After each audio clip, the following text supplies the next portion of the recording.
Even men at the top of their game find themselves wanting more from life. Whether it's more meaning, unshakable confidence, a bigger impact, more money, deeper love, a hotter sex life, or a powerful legacy. Find out how good your life can be on this episode of Man Alive. Also, as I've supported men in their love and work lives for 15 years now, many men ask for the right words to say to be more successful, attractive, and desirable. But I found it's not so simple as giving scripts or lines because every man is different.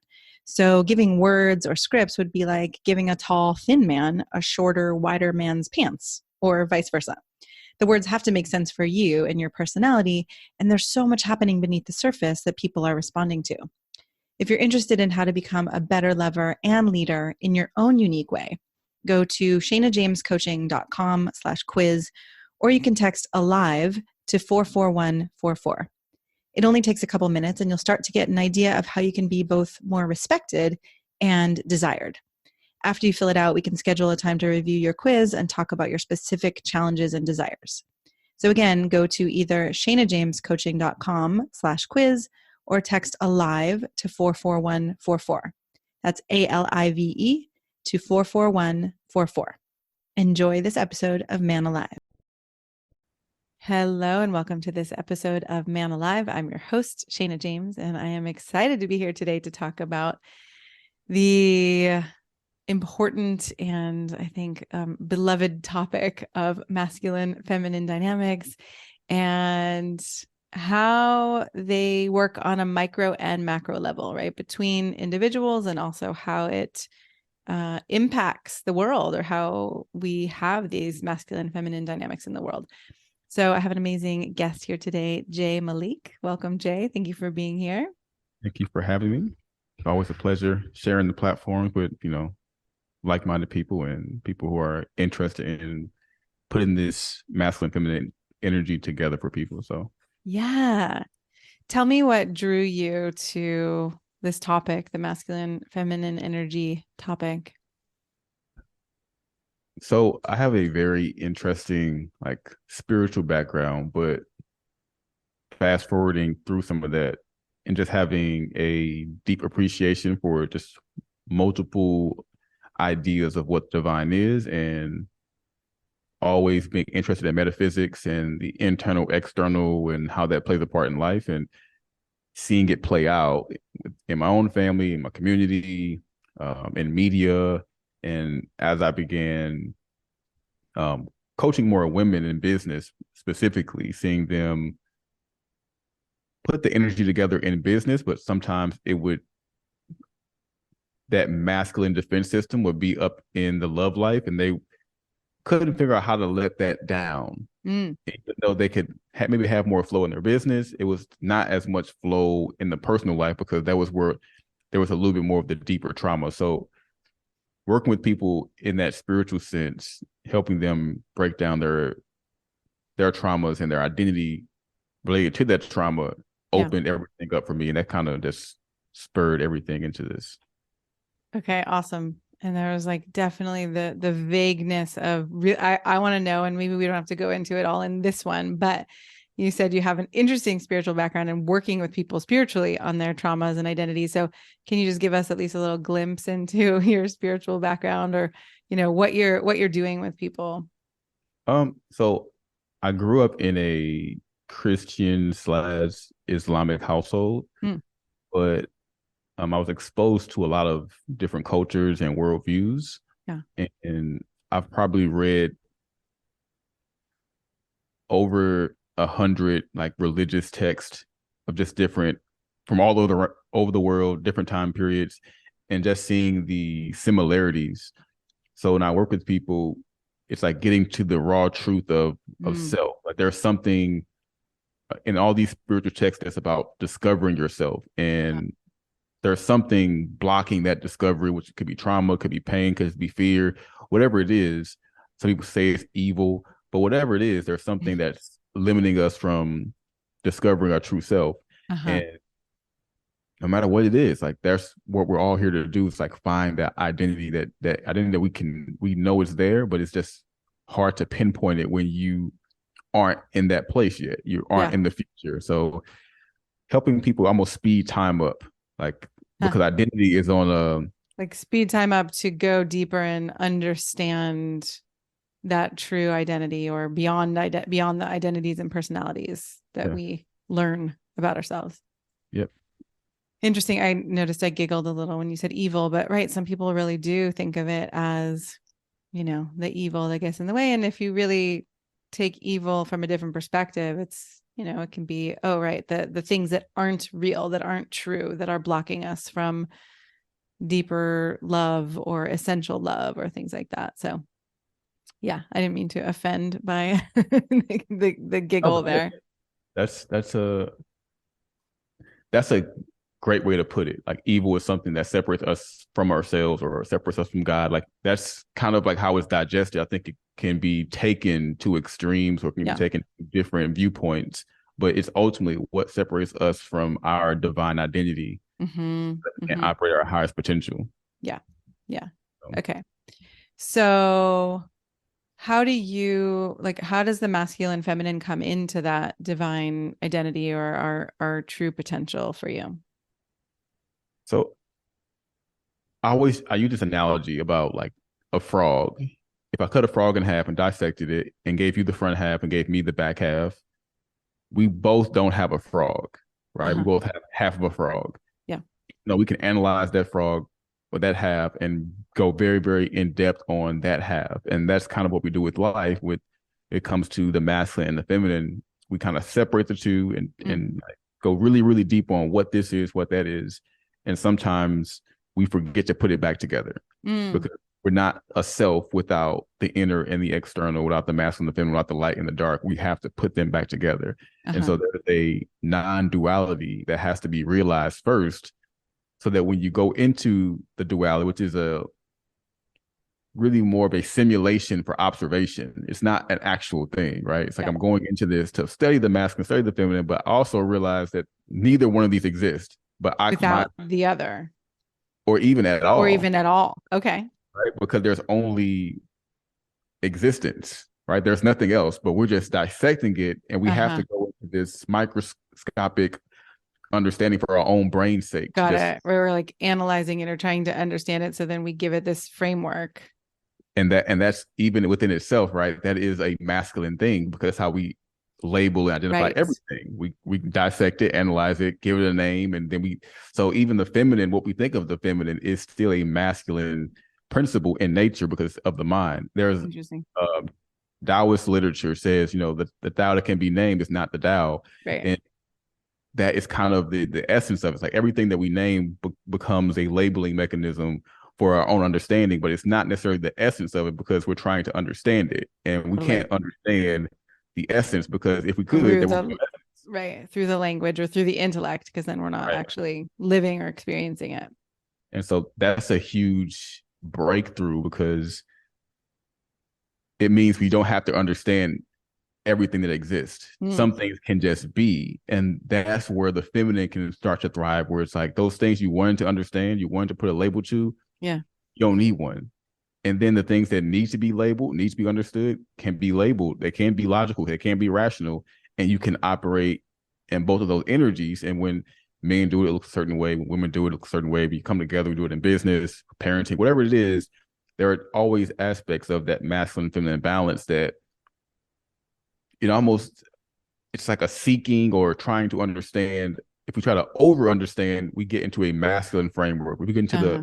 a hyper feminine, we kind of lose touch of reality. So we have to have a balance of I have to understand what needs to be labeled and analyzed, but I also have to be trusting in this surrender mode and accepting of the unknown so that life can kind of bring me these surprises of joy and success and all Yes. these things that are beyond my current capacity of understanding because of my identity and how I Right. relate to it. Right. Okay. So I love this conversation and where it's going. And I want to make it a little more tangible for people who, aren't out in the spiritual realms of For sure. considering all of this. So can you bring it down into like a human experience, or, how does this benefit? So most of the listeners of this podcast are men, but I think there are people of all genders who listen to it as well. But let's speak to the men. Like, how does this benefit men understanding that there is the masculine feminine dynamics we can bring back together into one human, and that we can also let them go? Yeah, so I think for men, understanding polarity, and I want to get to that point because when we bring it together as men and women, they polarize differently.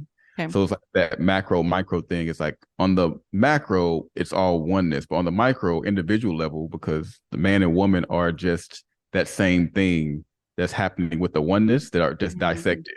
So Yeah. we're just life. We're just consciousness. We're like God consciousness split into two different beings to understand God together. But so a man externalizes masculine energy.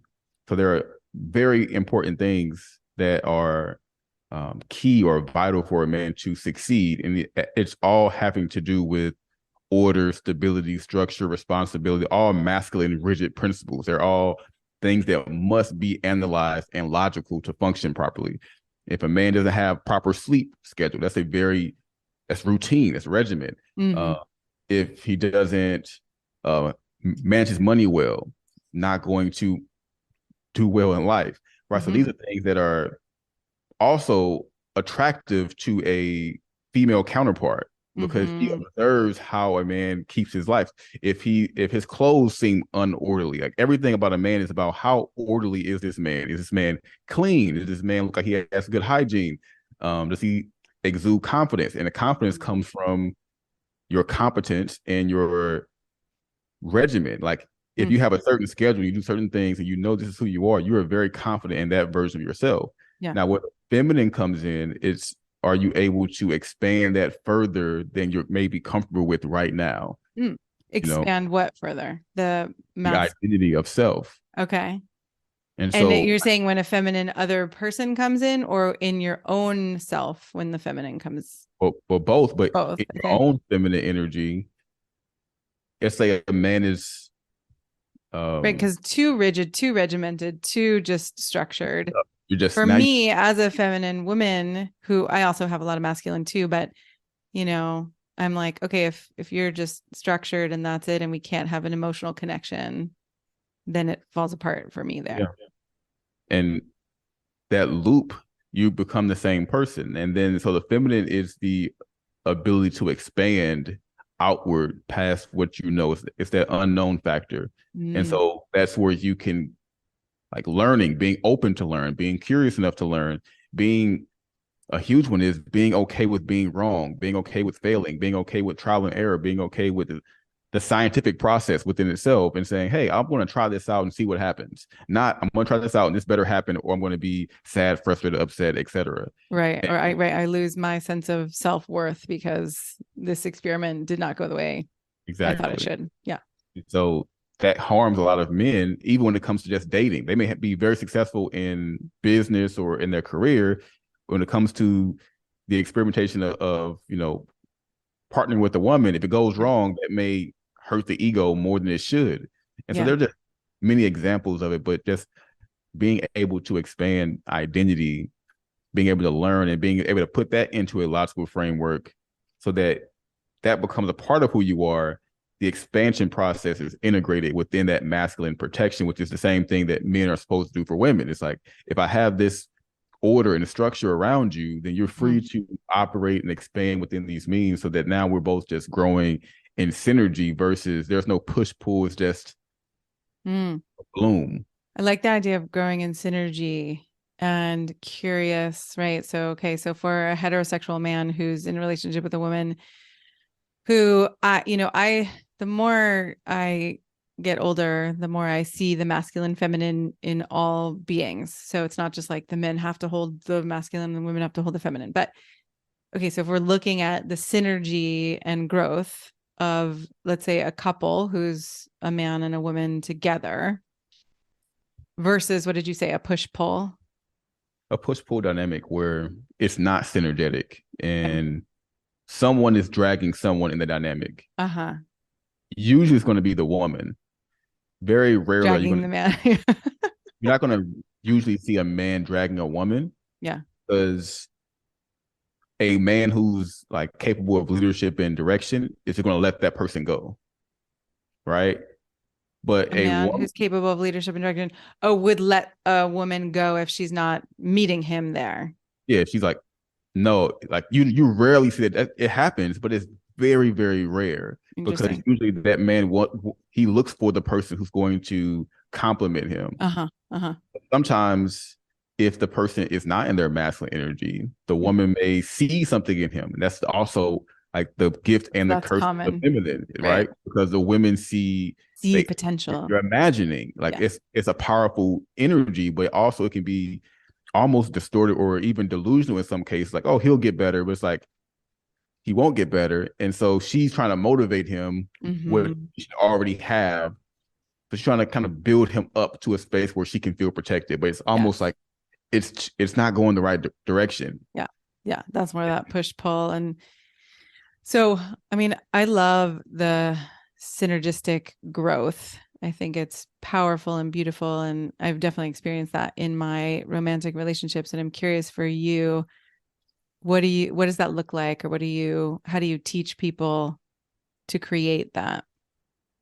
So it starts with self.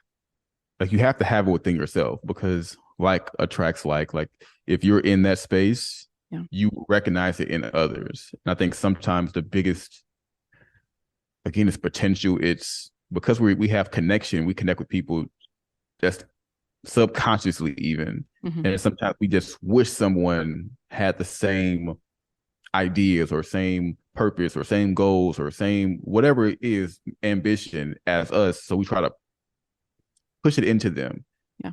And there's also, many Eastern philosophies that talk about detachment and letting things flow. Mm-hmm. And a lot of relationships in the Western world are built on attachment versus, hey, if this harmony does not need to be told what to do. Like I'm coming from a music background as well. Mm. And so if two notes sound good together, there's no force that needs to happen. You don't have to tell Right. them to get better. Like it's just either in tune or it's not. Yeah. And this song sounds, if we start playing this song together, it sounds beautiful. There's nothing to change. Mm. And the Wouldn't best thing it be about, amazing if it was that easy with humans?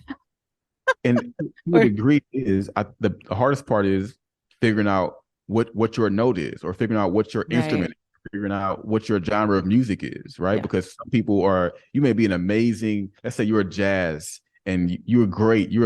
We put you on the record player and you're just amazing jazz. And someone else Yeah. comes in and they're blues. And it's Right. like they sound kind of, it's like, wait, but They could be together awesome too, but it just doesn't quite fit it was together. amazing blues, but this doesn't quite go together, or Yeah. this note and this chord doesn't go together. And harmony is all about things that it just is. It's that feminine principle. Like you can't Mm. really label harmony until you kind of feel it. It's like, oh, Yeah. wait, Yeah. harmony. It's And so interesting because that's so simple. And yet the complexity of having the maturity or the capability of emotional intelligence and communication skills to actually understand and know who someone is while we're getting triggered to that, right? To then know, oh, could there be harmony here? I mean, it's it's complex. and that's the beauty. Even the micro, we're looking at like the feminine and the masculine. Like it's so simple. It's not complicated whatsoever. But Mm. when we start analyzing it, start labeling it, and start dissecting, it's like, wait, this can get really deep. It's like it can, Yeah. and that's the depth of simplicity.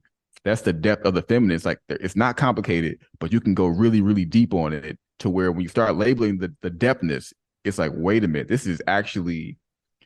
But then there's also the side where it's like it's not complex at all. Just if you're just in harmony, you're in harmony, and both sides are true, and Yeah. they Well, have to right. hold And space then, like for that you said, like, contradiction.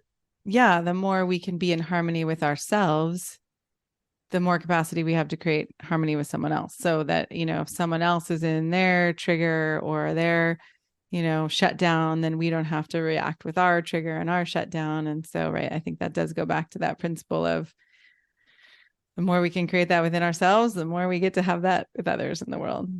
It's I love how you say like it's so simple, but then it gets very complicated. It's how did you grow up, or was your parents like? How do they Mm-hmm. communicate? What did you learn? And What lessons, yeah, did you learn it's or did not learn, or and then add sex to that? I mean, that just throws everything like times 1,000, right? So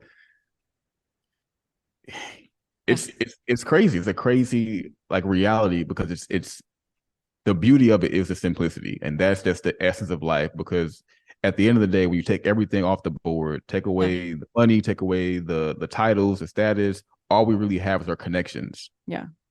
And how we feel with those connections. It's the simplest part of life. Without those connections, everything else in life, we kind of feel Meaningless or subpar. Right. empty or yeah. You wrote a book called Entering Her Vortex. Mm-hmm. Can you tell me what that's about? Tell us what that's about. So entering her vortex is breaking down the masculine feminine in a human kind of way, like giving life to what does it mean for masculine energy to become masculinity? What does it mean when feminine energy becomes femininity? Because there are a lot of different things. Yeah. But they all still entail that masculine feminine balance. And it's how do we create something to where we have that natural polarity? And I think a big part of like today's society is there's so much trauma that's historical Yeah. and that that's coming to light. Yeah. And how we, to your point, how we respond to that, how we communicate from that trauma, is all subjective. It's Mm-hmm. all based on my personal experience, your personal experience. Yeah. And just from what I've examined in coaching very, very ambitious women, like extremely ambitious women who, by most accounts, people would say, oh, this is a very masculine woman. Mm. Right. But I've never encountered a woman who's very, very ambitious who actually desires a feminine partner. Interesting. But I've always encountered very masculine, like presenting women who end up with feminine partners. Ah, yes. They And don't necessarily want that, right? But they magnetize or attract that because it's a counterbalance to how they're being. And so it's like, and this is where that feminine like control and the history of trauma come in, because like, how can I control everything else in my life, which is the masculine, right? I have this order and structure. How can I control this, but I can't control this? It's like, you're not meant to. Right. And that is extremely scary for someone who has everything kind of pinpointed in their life, and they set goals, they achieve them. It's like, Yeah. why can I set this goal for a partner? Why can I make that a goal and achieve? Right. It's like, because there's something else to that that's Yeah. not masculine. Okay. So I'm thinking about the men in that dynamic who a lot of men who I've coached have been in relationships with women who have, a lot of masculine qualities. And I just had this thought go through my mind of, oh, again, I don't have it that there's a right way or a wrong way, but it's almost like the men have to then out masculinize the women or something, right? The tendency would be to fall into more of that nice guy pleaser role, which is a little, we could call that feminine. I don't know. We could also, go into like there's toxic, there's healthy, there's all of that. I like using the word like I said, we can say masculine women and feminine men. I like to use the word neutralized or depolarized because Okay. it just means there's some part of us that we've neutralized to make ourselves more palatable for the people that are around us. Yeah. And for the most part, when I see men who like placate to, let's say, more masculine or neutralized women, it's because that has been a part of their everyday life, whether it was with their mother, they saw that with their parents, whether they were raised by their grandmother, like something about how they're like around women at a young age, Yeah, is implemented in them, and they were kind of conditioned to be a certain way to be palatable for a woman. Versus, how do you find your true identity and step into that to where you are polarizing the women around you into like whatever the dynamic is, whatever that music is meant to sound like, you're going to hear the true sound of it. You're not going to supposed to be a right. drum and play the trumpet to fit in. Yeah. I mean, and I can see, right? There are men who have an essence that we could call a little more feminine or a little softer, and that isn't always a compensation, right?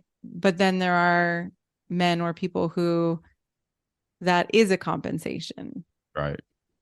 Right. So I never want to say like, oh, all men should have this, typical or idealized masculine quality. But it sounds like what you're saying is, right, if you are trying to be palatable for the people around you, or, mom, sisters, a lot of men being raised without masculine influence, or the influence of men, that there might be a way of, oh, right, I have to be, I have to fit in to this Mhm. role or this dynamic And it's that isn't also, authentic.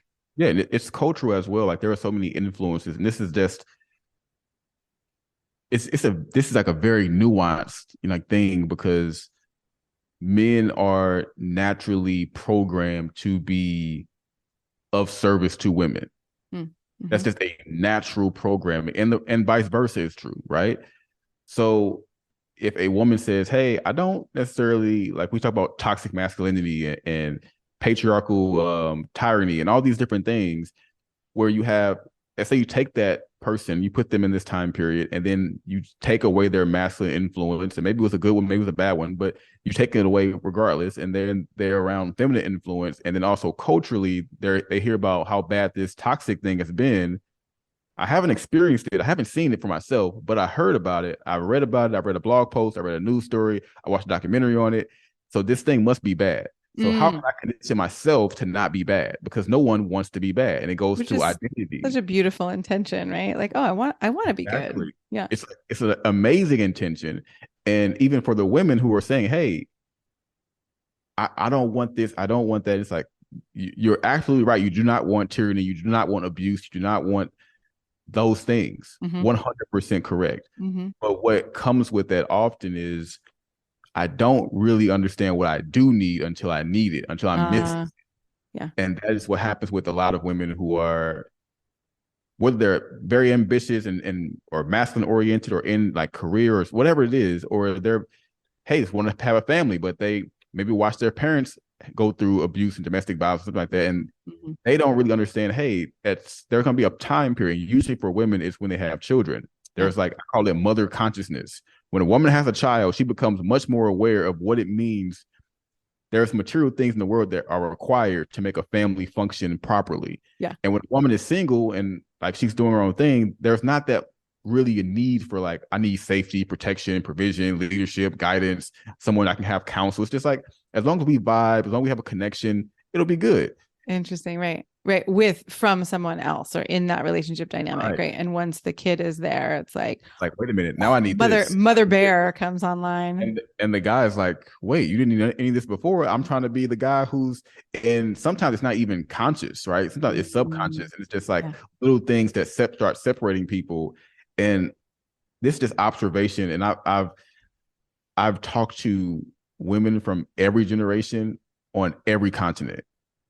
So it's like the story is so crazy to talk to an 80-year-old woman Yeah. about this, and then a 60-year-old woman, and a 40-year-old woman, a 20-year-old woman, and then also from different religions, different cultures, different backgrounds, and the story is like the exact same story leading Interesting. up. And it's like the problem is though in Western society and society in general that women aren't typically valued as they get older, right? Mm-hmm. So the wisdom that a older woman may have about, hey, you actually make it's like, no, whatever. We want the young, hot 22-year-old to speak for us. It's like, well, that doesn't make sense because she has no wisdom right now. Right. She's just experiencing life for the first time, but because she has the beauty, she has the attention and she has kind of the voice.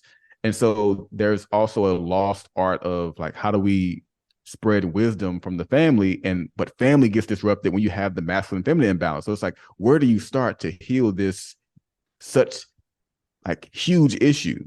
Yeah. It's enormous because it doesn't allow human wisdom to pass through to the youth properly. Yep. It doesn't allow men and women to polarize properly, and a lot of people are losing their own self-identity in the process. Yeah. Someone has to heal or break the cycle or stop the bleedings to get this thing kind of move in the right direction.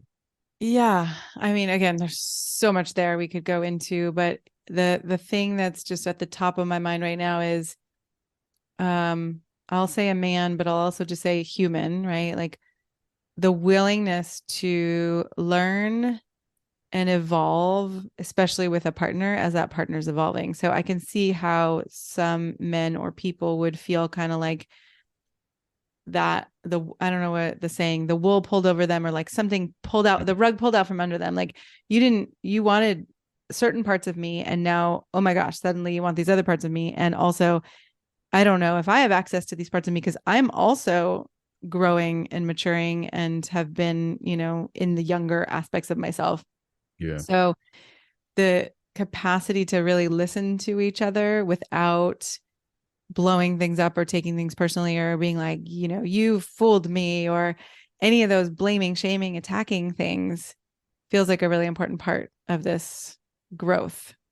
It's a huge personal development requirement and I think it's like everything is what it is. The path is the path. And I think we're here at this point because we have the option to. Like before, it was kind of, this part of life was kind of hidden, right? This development was kind of hidden because it was just arranged marriages Arranged marriage, right? Yeah, or financial marriages, or whatever. It was pretty much like predestined. The man's going to do this. He's going to be the provider, and the woman's going to be the homemaker, or she's going to do like supplemental labor. But it never was like the woman's going to be the breadwinner and the man's going to be. It's like that was never an option. right. So now that we have men and women relatively, playing all different roles, or just playing different roles in their individual lives. Not really as, I think, because when we couple, the roles kind of in a way they go back to how they were in a sense. Like this, that's it's like interesting. A complex, right? Like when we're individual, even for men, like when a man is single in 2022 is nothing like a man who was single in 1920, right? It's a totally different lifestyle for men and women now. And when family becomes a part of it, there is we got to get back to our roots. We have to get back to what works. I remember getting married. Yeah, it was a long time ago because I've been divorced for 10 years, and as soon as I got married, I had these images of like the perfect housewife woman I was supposed to be, right? And then just being like, oh my God, where did that come from? How did that happen? Right. There is that primal. The primal, right? These primal urges that start to come in. So, okay, there's so much here, so many different threads. If we were going to wrap up soon in the next 10 minutes or so, like where would you want to take all of this? Imagine a man listening, and what do you want to guide him to or make, more apparent for him? Man, it depends on like where you are. But I think one of the major breakthroughs that happen often with men and happen for me in my life, and I just see it as a recurring thing, it's like an enlightenment moment. But the better you do as a man, the more you expand your capacity to be that masculine provider outside of whatever woman you attract. The more you expand your own identity, the more power you have to select the person who has harmony because you have the vision for it. Sometimes this one kind of stings sometimes, but for men, like sometimes we choose partners out of what we lack versus out of what supplements in synergy, right? So it's like we feel like lacking love, we need compassion, or we need affection that maybe we're not getting from family or not getting from friends. Like I have to go find that in a partner or go find it through sex. And it's like, what if I just expanded my capacity to step more into my masculine frame? What about my current routine is not working? What about my current time management is not working? What about my money management? What about my skill development? What is about the masculine essence of life I feel like is dwindling a little bit? That is then creating this lack. And it's really, it's a huge thing that a lot of men experience and don't tell anyone about, but it's that feeling of inadequacy. Yeah. And it's like, I don't want to address this feeling of inadequacy, but understanding because there are not these spiritual teachings out here that's like readily available for the average person, inadequacy is a shadow of potential. It means I feel lower than I actually am. It's not I'm lower. It's like, no, there's something saying I'm better than what I actually am performing as. Otherwise, you would not feel bad about it, right? Interesting. If I feel bad about where I am, that means I must be meant for more. Because why would I feel bad about being like a dog can't feel bad about being a dog. A cat can't feel bad about being a cat. Yeah. But if I'm not being my potential and I feel bad about it, then I can do something about that potential. Right. And a woman is not going to fill that void. No. Or solve that problem. Right. Destructive to try to force that on a woman because now she's going to feel that pressure of like, what is happening? And then you have the woman trying to push you in, but it's like you still have that inadequacy, that lack, that scarcity that is then causing that tension. Yeah. And it's if more men can say, hey, outside of my relationship, I'm going to work on being okay with me Yeah. spiritually, mentally, emotionally, financially, habits, whatever it is. I'm going to work on improving myself to where I'm not putting that burden of inadequacy onto a woman, so that it clears so much energy up, and it allows you to lead, it allows you to just be more confident in who you are and know where you're going. Even if you feel like I'm not where I want to be yet, it's like you feel confident that you're on the path. Like, hey, Yeah. I'm in med school. Like, ask a guy in med school if he's not confident about being a doctor in 10 years. Like, he Right. is. Ask a guy who's not, in med school about being a doctor. He's like, I don't feel comfortable about being a doctor. It's like, of course he's not. He's not on the path to doing it. And masculinity is about the path more than it is about where you're going or where you're ending up. It's like, can Interesting. you just stick to the path? Can you stick Right. to And the the what I just heard you say is something about being on the path, giving you that confidence that you don't necessarily have to be fully at the resolution of the path, but you can lean into the fact that, okay, I'm on this path and I'm heading in this direction. Yeah, and that's leadership. Leadership is saying, "Hey, this is where we are, but we're going this way." And when a woman feels you have confidence because she's like, "Oh, he's on a path, and this is where he's going," I can now get behind him. I can. There's more. She's more inspired, or more just. It's a more powerful connection because she's like, I feel connected to your confidence in where we're going, and now Yeah. everything can work more smoothly. Versus she's trying to motivate you to do something or try to pull you this way or this direction. You're trying. It's so much confusion can just happen, and men just have to have the clarity of not even you may be on a path today that may change tomorrow, but Yeah. as long as you're on a path and you're kind of sticking to that road, things will open up not only in your personal life, but career, professional life, your network. All those things will just happen naturally because people will see you as a more competent person, and that's where Interesting. So the opportunity. path that you have clarity about doesn't mean you need to be on this path forever, but there's some way that you're aligning with the integrity or the truth of your current path, what's there for you now. Integrity. That's the big word right there. Mm-hmm. Integrity. Mm-hmm. Awesome. Thank you No, for this. I feel like we need to dive in and do another 10 episodes to actually complete all of the threads that we opened up. But these are always a good taster to get a sense of you and your work and who you are. And so where can people find more of you? you can find me on Instagram, YouTube at J Malik Taught Me. Um, I'm frequently on Instagram. I do Q&As every other Sunday. I'm on YouTube. Um, yeah, just like check out the content. If you like the information, there's harmony. If you don't, like, there's no harmony. Like, it's all just music, and you find, the band that, kind of taps your feet. So J Malik Taught Me on all platforms. Awesome. Thank you so much for being here today. Thank you for having me. I'm so glad you joined us for today's episode of Man Alive. I hope you enjoyed our conversation and it gave you something to consider and explore in your life. If you like what you heard, I'd be so grateful for you to subscribe and write a quick review that helps men like you find us. And again, head over to shanajamescoaching.com/quiz or text the word ALIVE, ALIVE, to 44144 to get a sense of how you can become a better lover and leader. You'll start to see how you can be both more respected and desired in your unique and genuine way.